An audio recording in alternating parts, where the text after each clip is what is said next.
오늘은 제4강 내게 주시는 교훈 찾기와 적용을 한번 해 보도록 하겠습니다.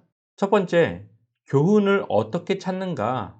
첫 번째 교훈을 찾을 때는 본문 안에서 우리가 순종해야 할 명령 또는 본받을 점, 피해야 할 죄, 붙잡아야 할 약속, 드려야 할 기도, 고쳐야 할 생각 등 나 자신을 돌아보고 그 말씀 안에서 내 자신의 변화되고 본받고 피해야 할 여러 가지 것들을 함께 찾아 나가야 합니다. 그렇다면 본문 말씀을 통해서 알아보도록 하겠습니다.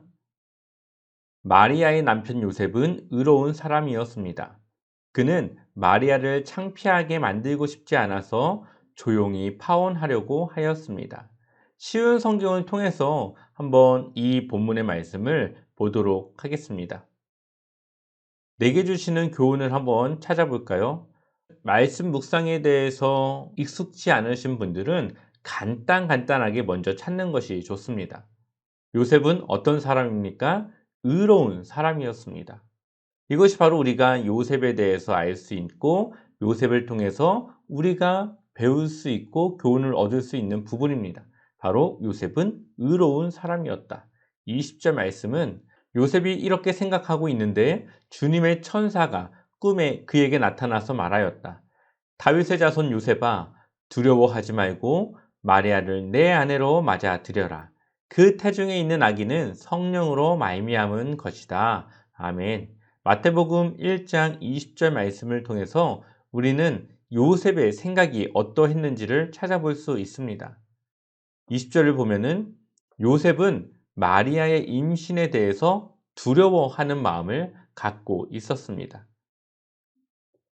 이어서 마태복음 1장 24절에서 25절 말씀도 한번 함께 보도록 하겠습니다. 요셉은 잠에서 깬 후 주의 천사가 명령한 대로 했습니다. 요셉은 마리아와 결혼하였습니다. 그러나 마리아가 아들을 낳을 때까지 요셉은 잠자리를 같이 하지 않았습니다. 그리고 아들을 낳자 이름을 예수라고 불렀습니다. 우리는 이 부분에서 요셉의 생각이 바뀌었음을 알 수가 있습니다. 요셉은 천사의 명령에 순종하였죠. 우리는 이렇게 이 본문 안에서 세 가지 교훈을 얻을 수 있는 부분들을 간단하게 찾아볼 수 있습니다. 그렇다면 이 간단하게 찾았던 것을 전후 문맥을 통해서 찾아보도록 한다면 19절에서 20절은 마리아의 임신을 보고 두려웠지만 그녀를 창피하게 만들지 않기 위해 조용히 파혼하고자 하는 의로운 사람 요셉을 찾아볼 수가 있지요. 22절에서 23절을 보게 되면은 마리아를 데려오라는 천사의 명령에 순종하고 마리아와 잠자리를 같이 하지 않으므로 그녀의 순결을 지킴으로 예수님이 무사히 태어날 수 있도록 했던 요셉의 모습을 볼 수가 있습니다. 그렇다면 이것을 가지고 어떻게 우리는 적용을 할 수 있을까요? 묵상과 적용을 위한 그런 준비 과정을 함께 보도록 하겠습니다. 첫 번째는 전에 깨닫지 못했던 새로운 사실이나 진리를 발견하여 기쁨을 누리는 감정의 변화도 중요한 적용이다. 이렇게 우리는 볼 수 있습니다. 우리가 이 말씀 안에서 새로운 묵상이라던가 그런 적용 부분을 할 수도 있지만 이 말씀 자체에서 우리가 새로 알게 된 사실들 그리고 그것을 통해서 누리는 기쁨의 감정과 변화도 중요한 적용이라는 것을 우리는 기억해야 합니다. 두 번째는 적용의 생명은 바로 실천에 있습니다. 실천하지 못하는 적용은 좋지 못한 적용이죠. 우리의 생활 속에서 적용할 수 있는 적용점을 우리는 찾아내야 합니다. 세 번째는 다음과 같은 원리들을 도입해서 적용해 보면 좋습니다. 첫 번째, 적용의 대상은 어디서부터 출발합니까? 나로부터 출발합니다. 내가 먼저 적용되어지고 그런 나를 통해서 교회, 이웃, 국가, 세계적으로 점차 그 범위를 늘려나가는 것이 좋은 적용이라고 볼 수가 있습니다. 또 시간적으로 현재에 적용해야 합니다. 오늘 큐티 묵상을 내일로 미루는 것이 아니라 오늘 큐티 묵상한 것을 오늘 바로 지금부터 실행해야 하는 것이죠.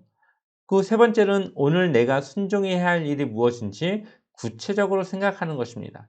여기서 말하는 구체적은 언제, 어디서, 무엇을 어떻게 하겠는가 하는 것에 대해서 우리는 좀 더 명확하고 구체적으로 적용해야 될 부분을 찾아 나갈 수 있습니다. 또 네 번째는 실천 가능한 것. 내가 할 수 있는 것부터 시작하고 우리의 실생활 속에서 적용하고, 또 특별히 6번을 보게 되면은 하나님의 지시, 하나님께서 나에게 주시는 마음의 그 감동을 잘 캐치해내서 그것을 통해서 적용하는 것이 아주 좋은 방법입니다. 문맥과 잘 연결해서 적용의 아이디어를 찾으면 쉽습니다. 본문에서 요셉은 자기 아내가 될 마리아의 몸에서 아기가 날 것을 알고 처음에는 거부를 했죠. 주의 사자의 명령에 순종하여 그러나 결국에는 데려오게 됩니다. 자신의 생각이 처음에는 파혼하고자 했지만 하나님이 보낸 천사의 명령에 그가 순종하여서 결국은 결혼을 하게 됩니다. 그리고 아들을 낳을 때까지 동침하지 않았죠. 왜냐하면 하나님의 계획에 차질이 생기면 안 되기 때문에. 단순하게 찾는다면 주의 명령에 순종하는 요셉이라고 우리는 찾을 수도 있습니다. 그러나 그렇게 찾으면은 적용의 범위가 너무 막연해집니다. 따라서 문맥을 좀 더 살펴볼 필요가 있는 것이죠. 그리스도를 잉태케 하기 위해 마리아를 데려오라는 명령에 순종하고 순결을 유지하는 요셉이라고 한다면 우리는 조금 더 우리가 적용해야 될 부분의 그 범위를 좁혀 나갈 수가 있습니다. 우리는 이렇게 성경 본문을 자세히 읽으면서 적용에 좋은 지혜를 찾아 나가는 연습을 해야 합니다. 교훈을 어떻게 적용할 수 있을지 실질적인 묵상과 적용을 해보도록 하겠습니다. 우리가 아까 19절과 20절에서 마리아의 임신을 보고 두려웠지만 그녀를 창피하게 만들지 않기 위해 조용히 파혼하고자 하는 의로운 사람 요셉에 대해서 찾았습니다. 묵상을 한다면 우린 이렇게 묵상할 수 있습니다. 그렇다면 나는 어떤 사람인가? 요셉과 같은 의로운 사람으로 살고 있는가? 혹시 누군가의 허물을 감춰주기보다는 드러내서 그 사람을 민망하게 하고 그런 모습들을 우리는 좋아하지 않나? 이렇게 한번 나 자신을 돌아볼 수 있죠. 나 자신을 한번 성찰해 보는 것입니다. 또 두 번째로는 내 생각과 판단으로 남을 판단해서 정죄하지 않았을까? 하나님의 입장과 기준에서가 아니라 나의 기준으로 상대방을 판단하고 정죄하지 않았는가? 이렇게 우리는 우리의 삶을 돌아볼 수가 있습니다. 그렇다면 이러한 묵상 가운데 나는 어떻게 해야 될 것인가? 내가 어떻게 이 말씀을 적용할 것인가? 적용 부분에서는 이렇게 적용해 볼 수 있습니다. 교회 또는 직장에서 내 생각으로 남을 판단하기보다는 허물과 실수를 덮어줄 수 있도록 노력하겠다. 또 두 번째로는 오늘 어떻게 행동하는 것이 좋을지 고민될 때 기도함으로 하나님의 뜻이 무엇인지 기도하고 행동하겠다. 우리가 매일의 삶을 살아갈 때에 어떻게 하는 것이 좋은 방법인지, 좋은 행동인지 고민할 때가 있습니다. 그럴 때 우리의 결정이 우리 스스로 되지 않을 때 잠깐이나마 하나님께 기도하고 하나님의 뜻을 구한 이후에 우리가 결정을 내리는 것이죠. 하나님의 인도하심을 순간순간 구하는 이러한 삶을 우리는 적용해 볼 수가 있는 것입니다. 24절에서 25절을 보게 되면은 마리아를 데려오라는 천사의 명령에 순종하고 마리아와 잠자리를 같이 하지 않으므로 그녀의 순결을 지키고 예수님이 하나님의 계획 가운데 무사히 태어날 수 있게 했던 요셉의 모습을 볼 수가 있습니다. 그것에 대해서 우리는 이렇게 묵상할 수 있죠. 천사의 명령에 자신의 생각을 버리고 순종하는 요셉의 모습을 통해 하나님이 원하시고 사용하는 그리스도인의 모습이 어떠한지 우리는 알 수 있습니다. 이것을 우리가 알아나가고 묵상하는 것이죠. 그렇다면 이 묵상의 내용을 한번 적용해 보겠습니다. 이번 주 설교를 듣고 난 후 하나님의 말씀에 즉각적으로 순종하겠습니다. 요셉이 보였던 순종의 모습을 내 삶에 적용시켜서 나 또한 하나님의 말씀에 즉각적으로 순종하는 것이죠. 우리가 아무리 좋은 설교를 들어도 적용까지 그 설교를 내 삶 속에 이끌고 오는 것은 너무 어렵습니다. 좋은 설교를 듣고 좋은 생각을 하고 동의를 하지만 적용하기까지는 어렵죠. 왜냐하면 나의 생각과 그 말씀과 다르게 생각할 때가 있기 때문이죠. 하지만 하나님의 말씀에 내 생각을 개입시키지 않고 즉각적으로 순종하는 모습으로 우리가 적용할 수도 있습니다. 또 두 번째는 나에게 맡겨주신 일에 자발적으로 순종하고 참여하여서 기쁨으로 하나님이 주신 사역을 감당하는 것입니다.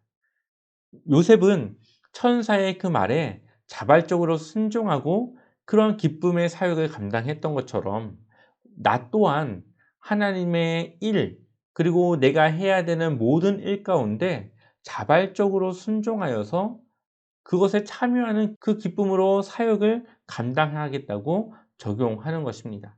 이렇게 우리는 묵상과 적용을 나에게 맞춰서 할 수 있습니다. 한 주간 동안에 내게 주시는 교훈 찾기와 적용을 매일의 묵상 가운데 한번 해보셨으면 좋겠습니다. 이제는 하나님의 말씀을 통해서 나에게 주시는 교훈과 찾기를 찾아보는 것입니다. 처음에는 되지 않겠지만 지속적인 노력으로 더 나은 큐티를 우리는 할 수 있게 됩니다. 또한 주중에 묵상했던 내용들을 하나 골라서 다음 시간 우리가 나눌 수 있도록 하겠습니다. 또한 다음 주는 성경 묵상 실습을 하게 될 텐데요. 제가 여러분들에게 성경 묵상 실습을 할 수 있는 서류를 드릴 것입니다. 그러면 거기에다가 각자 큐티를 하고 그 큐티한 것에 대해서 저에게 다시 주시면은 제가 그것을 다시 피드백해서 드리는 그러한 성경 묵상 실습에 대한 시간으로 갖겠습니다. 그래서 다음 주는 줌 예배로 드리지 않고요. 그냥 그 성경 묵상 실습의 종이로 대체하도록 하겠습니다. 감사합니다.